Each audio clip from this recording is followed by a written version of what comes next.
Seguimos en la mesa de este viernes 9 de noviembre del año 2018. Estamos con Gonzalo Pérez del Castillo, Oscar Sarlo, Valentín Trujillo y Giovanni Grompone. Hay que identificarlo plenamente con su origen italiano de una buena vez. Alguna vez tuve documentos que decían Giovanni Grompone. Y el pasaporte. Vamos al segundo tema. Entre 70 y 80 líderes mundiales, incluidos el presidente de Estados Unidos Donald Trump y su homólogo ruso Vladimir Putin, van a reunirse el domingo en París para conmemorar los 100 años del final de la Primera Guerra Mundial. El presidente anfitrión, Emmanuel Macron, se encuentra realizando desde el domingo una gira conmemorativa por varios pueblos de su país.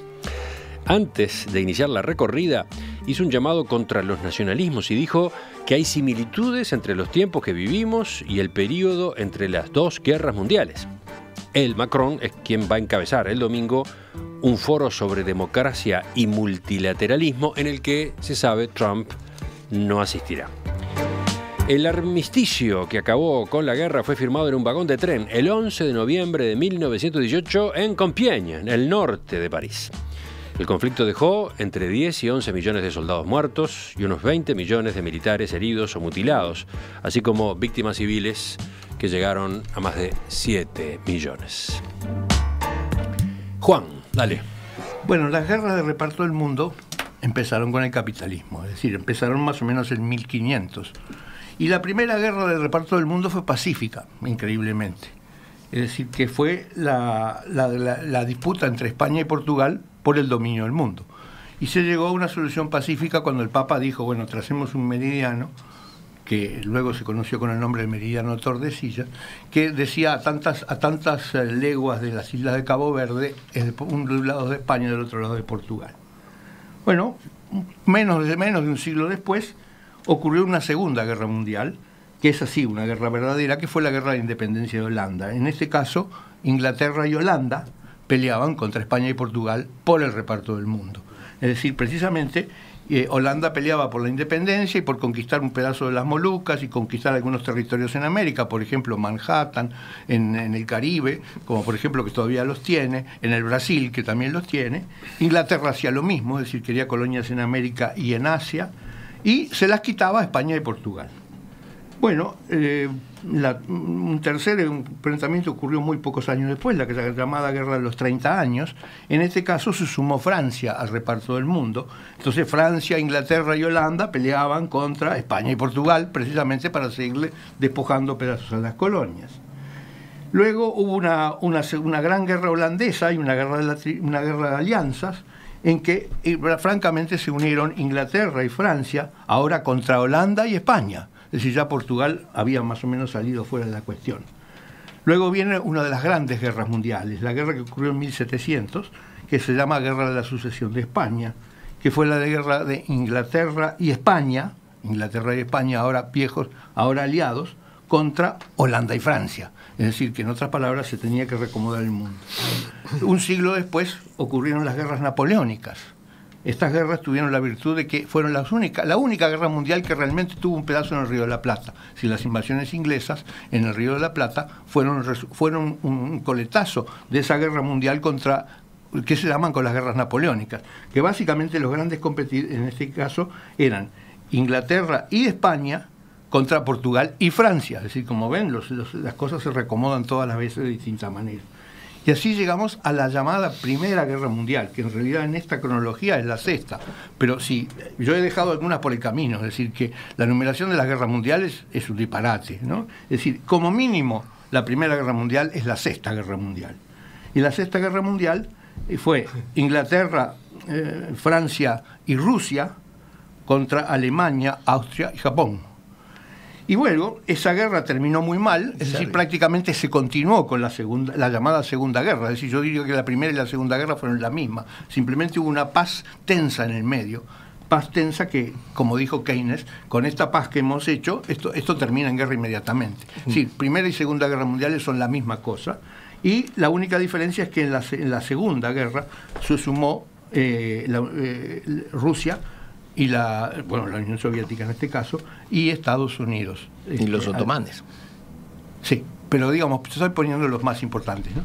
Bueno, En otras palabras, las guerras de reparto del mundo sucedieron a lo largo de 500 años y felizmente creo que ya no suceden más, porque suceden de otra manera. Es decir, el reparto del mundo ahora se hace en los mercados y no con guerras, ¿no? Es decir, porque ya, por lo menos la humanidad aprendió que es bastante destructivo pelearse por repartirse el mundo. Y buenos eran los tiempos en que el Papa resolvía con un meridiano, ¿no? Habló Juan. Reivindicando el Vaticano, aparte, en el final, ¿no? Al Papa. Bueno, Sí. ¿Qué decía El Valentín? Papa terminó reivindicando al Papa, al Pre-reforma, Vaticano, ¿no? el Esto poder. es un momento histórico. Sí, sí. Giovanni, de Giovanni. nuevo, este Giovanni que está haciendo ese planteo. Sí, Bueno, entonces, no, hablando de los datos que tú diste, que dio Juan. no, tú, Yo, antes, yo. sobre los muertos de la Segunda Guerra Mundial, yo tenía de que los muertos civiles habían sido mucho menos de lo que tú diste. Hubo 10 millones de muertos soldados, 20 millones de mutilados, pero yo tenía un número de muertos civiles muy inferiores. Y eso fue una gran Pero diferencia. dijo entre- víctimas. Él- Bueno, víctimas se- pueden ser 7 heridos también, ¿no? Yo tenía más cerca de 1 que de 7. Sí. Pero no sé cómo. Sí, el término víctimas es más amplio, claramente. Bueno, pero viste que en la Segunda Guerra Mundial se rompe un código brutal. Ahora bueno, ¿y ¿para qué hablar de las guerras de hoy día, ¿no? De las guerras que están en curso actualmente? La mayor parte de las víctimas son civiles. Y en la Primera Guerra Mundial no. Fue una guerra terrible. Una guerra para de quienes trincheras. la guerra de trincheras, para quien la combatió. Pero los muertos y los heridos eran la gente que participaba. La gente civil no tenía esa consecuencia. A mí me vino de mucha gente francesa vieja con la que hablé, que te decían que la guerra brutal había sido la primera, que ellos habían peleado en ambas.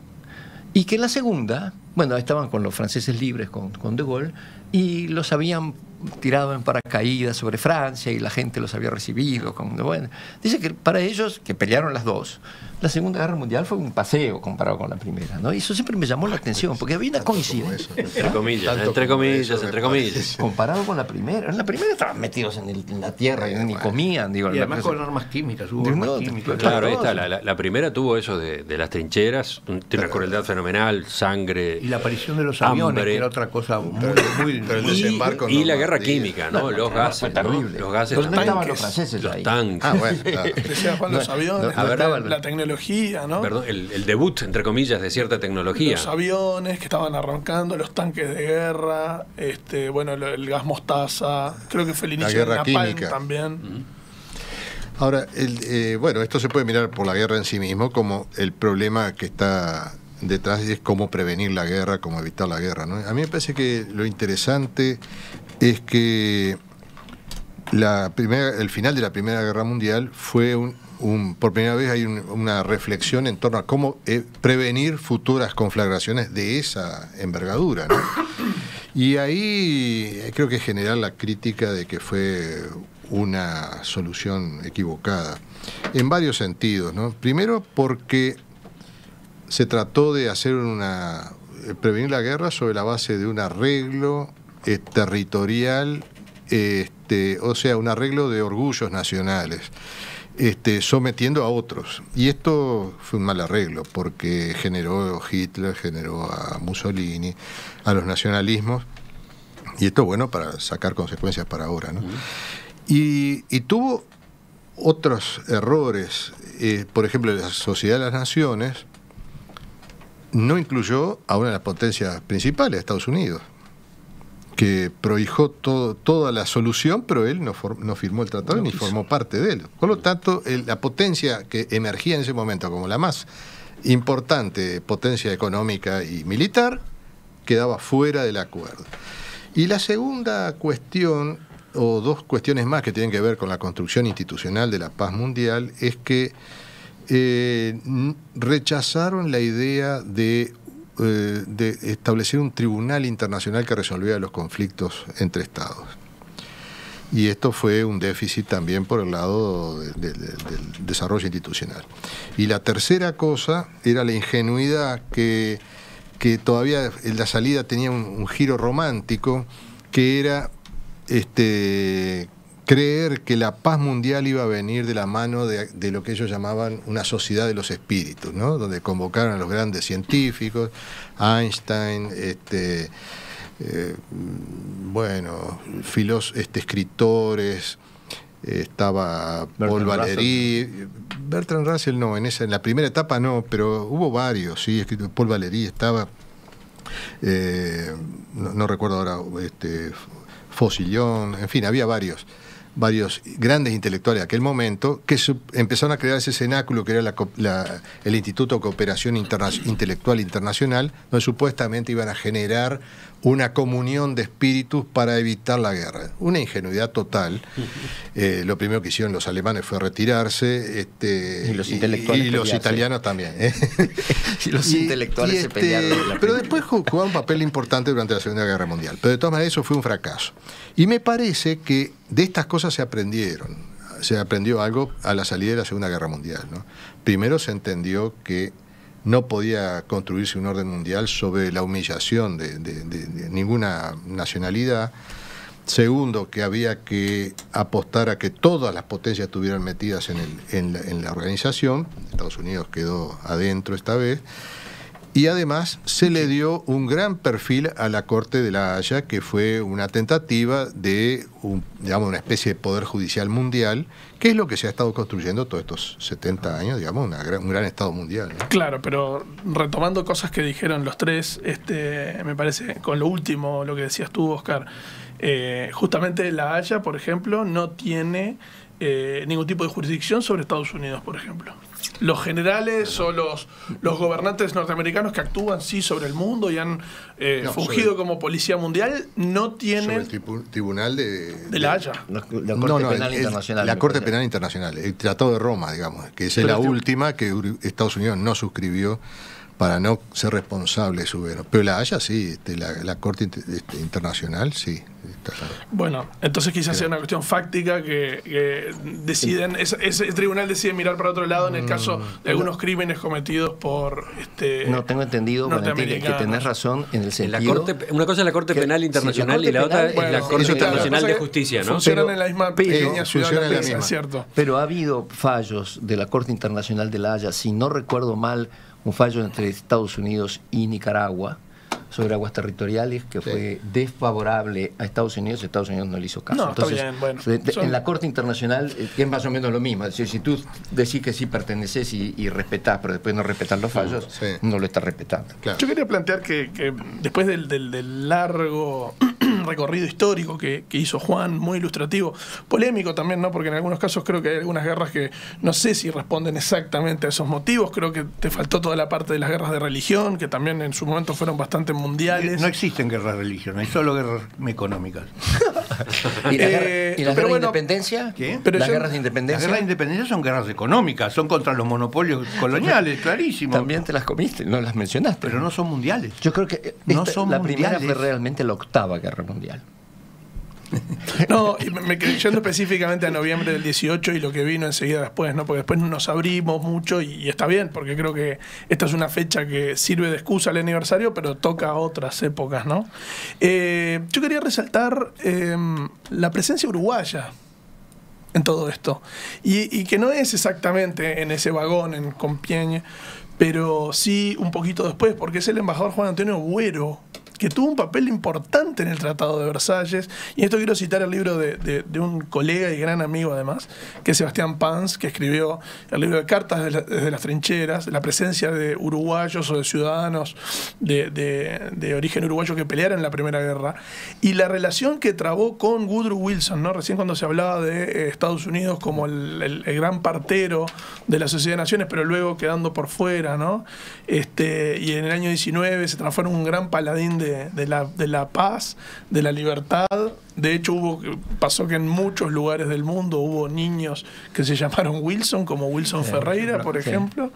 Pero increíblemente quedó por fuera. También creo que la Unión Soviética, ¿no? O sea que estaban esos... La Unión Soviética se retiró después, Lenin la retiró después. Esos futuros, ese futuro mundo bipolar quedó por fuera de esto y la Sociedad de Naciones.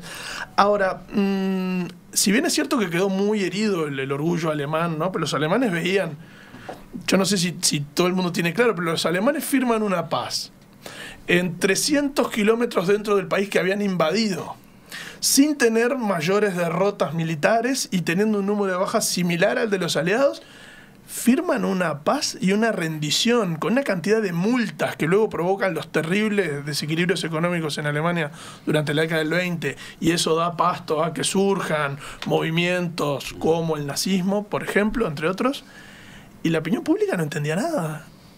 ¿Cómo es que perdimos, nos rendimos cuando estamos a 40 kilómetros de París? ¿Y qué es esto? Y bueno, me parece que ahí resalta el nacionalismo, pero no sé si en los motivos primeros del conflicto está tan fuerte el nacionalismo, y ahí sí voy más con Grompone, en que hay intereses corporativos, económicos y demás entre los imperios. Los alemanes no van a invadir Bélgica con la bandera alemana y el sentimiento germánico. Era una guerra como de posiciones y bueno, medio de dominó, ¿no? Pero estaban disputando colonias en África, ¿no? Claro. Sí, por supuesto que sí, pero habían llegado tarde al reparto, como dice. Pero el ejército, un lugar para Alemania, el ejército del emperador Guillermo, no sé si se hubiera jugado a hacer el desastre que se armó en el medio de Europa por Tanzania y. Bueno, eso es ahora. Sí, queda algo muy poco. Sí. Gonzalo, retomando lo que muchas de las cosas que dijeron ellos, yo creo que la creación de la Liga de las Naciones fue realmente un compromiso. Es decir, se creó ustedes le llaman yo traduzco el inglés League of Nations, pero es la Sociedad de las Naciones, se dice. Fue un compromiso realmente mínimo entre los países, porque esta pobre sociedad no tenía fuerzas armadas, no tenía, como se dijo, poder de administrar justicia, no tenía nada que ver con comercio, con finanzas, con ninguna de las cosas económicas que tanto le preocupan. Y Bertrand Russell, al cual me refería anteriormente, por eso me llama la atención que no haya sido llamado a este grupo. En la primera vuelta, no. Él dijo, después de esta guerra queda un gobierno mundial o el caos absoluto. ¿Oscar? No, digo simplemente que la otra consecuencia que se aprendió, fruto del aprendizaje, es que se entendió que la paz mundial no proviene ni de los espíritus, ni de un tratado en el aire, sino de arreglos económicos. Y Europa, a la salida de la Segunda Guerra Mundial, entendió que había que repartirse la explotación de las riquezas para no hacer guerra. ¿Puedo agregar una cosita chiquita más? Es decir, el salto de la Liga de las Naciones a las Naciones Unidas fue enorme. Y yo espero que esta nueva iniciativa nos permita pegar un salto cualitativo de esa naturaleza. A propósito de la Primera Guerra Mundial, uno de nuestros oyentes, Luis Felipe, nos manda una foto tremenda, una foto en blanco y negro, que muestra una trinchera alemana una hora después de haber sido vencida. Se rendieron 25 soldados. Hubo ahí 200 muertos a bayoneta, ¿no? De ese tipo de enfrentamientos estamos hablando en el caso de la Primera Guerra. Mirando los mensajes durante la pausa, me encuentro con varios que tienen que ver con Juan, el hijo de Enrique. No contradigan a Juan, señores, hacen el ridículo. Hay otros, como el de Pablo. Pregunta, ¿cómo se llama la religión de Grompone que le impide hacer análisis más racionales? ¿Marxismo puede ser? Vieron, están los elogios y los palos, ¿no? También se puede llamar análisis científico. ¿Esa es tu respuesta? Sí. ¿Esa es tu religión? Porque pregunta cuál es tu religión. De ninguna manera. Sí. Yo soy absolutamente ateo.